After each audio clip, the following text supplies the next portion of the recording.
আপু রেগে বলল, যা মন চাই তাই কর, আমি যাচ্ছি, পরে যদি বিপদে পড়ে আমাকে ডাকিস না, দেখিস কি করি। এই বলে আপু উঠে চলে গেল। রিয়া বলল, দিবু ভাইয়া আপু কই যাচ্ছে? আমি বললাম, এই তো একটু অন্য পাশে ঘুরতে যাচ্ছে। রিয়া বলল, কিন্তু আমরা একা এটা। আমি বললাম, ও তুমি আমাকে বিশ্বাস করতে পারছো না তাই তো, থাক আপুকে ডাকছি। রিয়া একটু রেগে বলল, আমি আপনাকে এই কথা বলেছি কখনো? তবে আপু আমাদের রেখে কই যাচ্ছে তাই জিজ্ঞেস করলাম আর কি। আমি বললাম, চিন্তা করিও না, একটু পর এসে যাবে আপু, হয়তো আশেপাশে কোথাও যাবে। রিয়া বলল, কিছু মনে না করলে একটা কথা বলবো ভাইয়া। আমি বললাম, অবশ্যই বলো রিয়া। রিয়া বলল, আপুর কি বয়ফ্রেন্ড আছে? আমি বললাম, আরে না, কি যে বলো না তুমি, আসলে আমার আপু খুব ভালো, বলে এইসব আদব জিনিস আমি রাখি না। রিয়া বলল, ঠিকই তো বলেছে আপু, আসলে এইসব মানে হয়তো প্যারা। আমি বললাম, রিয়া। রিয়া বলল, ভাইয়া বলেন। আমি বললাম, একটু পর পর তুমি আমাকে ভাইয়া বলো, আমার ভালো লাগে না, আর একবার যদি বলো আমি এখান থেকে চলে যাব। রিয়া বলল, কিন্তু আপনি তো আমার থেকে অনেক বড়, আপনাকে ভাইয়া বলবো না তো কি বলবো? আমি বললাম, তুমি আমাকে আমার নাম ধরে ডাকতে পারো, আমি কিছু মনে করব না। রিয়া বলল, কিন্তু। আমি বললাম, কোনো কিন্তু নয়, এখন তোমাকে আমি যেটা বলতে চেয়েছি সেটা শোনো। রিয়া খুব আগ্রহ নিয়ে বলল, বলেন, আমি তো সেই কখন থেকে শোনার জন্যই অপেক্ষা করছি। আমি বললাম, রিয়া তোমাকে আজকে একেবারে খুব সুন্দর লাগছে, জানো তুমি একেবারে পরীর মতো।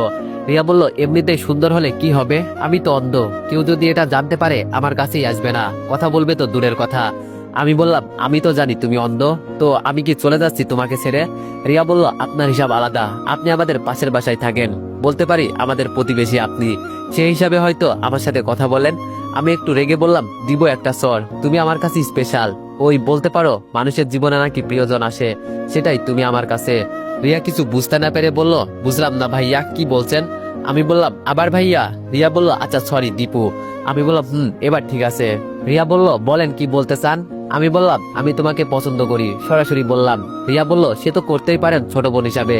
আমি বললাম, আরে না, এই পছন্দ আর ওই পছন্দ অন্য হিসাব, আমি তোমাকে মন থেকে প্রথম দেখাই ভালোবেসে ফেলেছি বলতে পারো।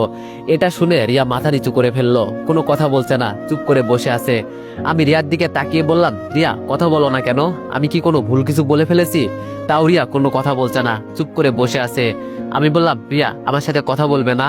আমার মনে যা চলছে আমি তোমাকে তাই বলে দিয়েছি, এখন বলো আমি কি কোনো অপরাধ করে ফেলেছি? ভালোবাসার কথা বলা কি অপরাধ? রিয়ার চোখ দিয়ে পানি পড়ছে, কোনো কথা বলছে না, শুধু কান্না করছে।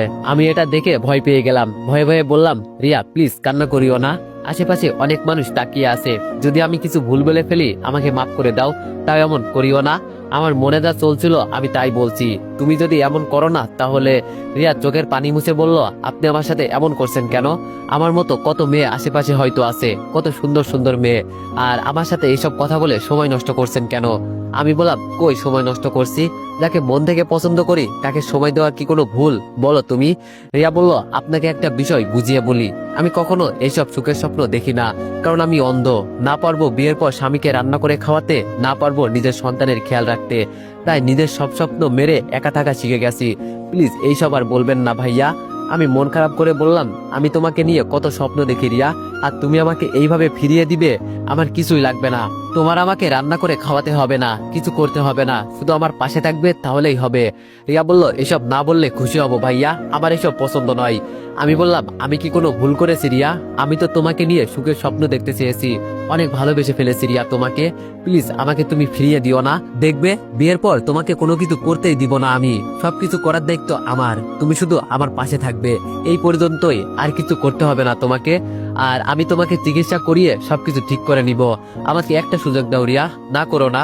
রিয়া বলল, একটা কথা বলবো আপনাকে। আমি বললাম, বলো। রিয়া বলল, এত এত মেয়ে থাকতে এই অন্ধ মেয়ের কাছে কি পেলেন? আমি বললাম, ভালোবাসা কি কোনো রূপ চেনে পাগলি? ভালোবাসা হয়তো মন থেকে, জানো এই পৃথিবীতে এত এত মেয়ে থাকতে আমি তোমাতেই কেন মগ্ন থাকি, কারণ তোমার মাঝে আমি আমার ভালোবাসা খুঁজে পাই, আমার চোখে তুমি বিশ্ব সুন্দরী বলতে পারো, তোমাকে দেখলেই জানো আমার ভিতরে কেমন কেমন একটা অনুভূতি কাজ করে, যেটা বলে তোমাকে ভালোবাসে এই মন, তোমার এই চোখ দেখে আমি তোমাকে ভালোবাসি নাই, আমি তো তোমার মন থেকে তোমাকে ভালোবেসেছি, এখন তুমি চিন্তা করে দেখো, তবে আমাকে না করিও না, নইলে আমি যে কি করি নিজেও বলতে পারি না। রিয়া বসে বসে মাথা নিচু করে চিন্তা করছে, আমি জানি রিয়া কখনো আমাকে এইসব কথা শুনে না করবে না, কারণ ও জানে এই 2 দিনে আমি ওর জন্য কি কি করছি। হঠাৎ ঠাস ঠাস করে 2টা চড় পড়লো আমার গালে, তাকিয়ে দেখি তানিয়া চোখ বড় বড় করে আমার দিকে রেগে তাকিয়ে আছে, আর আপু তানিয়ার পেছনে। এটা দেখে মেজাজ একেবারে গরম হয়ে গেল, মনে হয় আপু এখানে ওকে নিয়ে আসছে। তানিয়া আমার দিকে দাঁত কটমট করতে করতে বলল, এই শালা তোর কয়টা লাগে রে? মেজাজ গরম হয়ে গেল আমার, মনটা চাইছে ওরে। তানিয়া বলল, কিরে কথা বলছিস না কেন? আমি বললাম, তুই আমাকে এই কথা বলার কে? আগে বল তোর কয়টা ছেলে লাগে? কেন যখন তোর বেস্ট ফ্রেন্ডকে চুমু খাস তখন আমার কথা মনে থাকে না? এখন আমার কাছে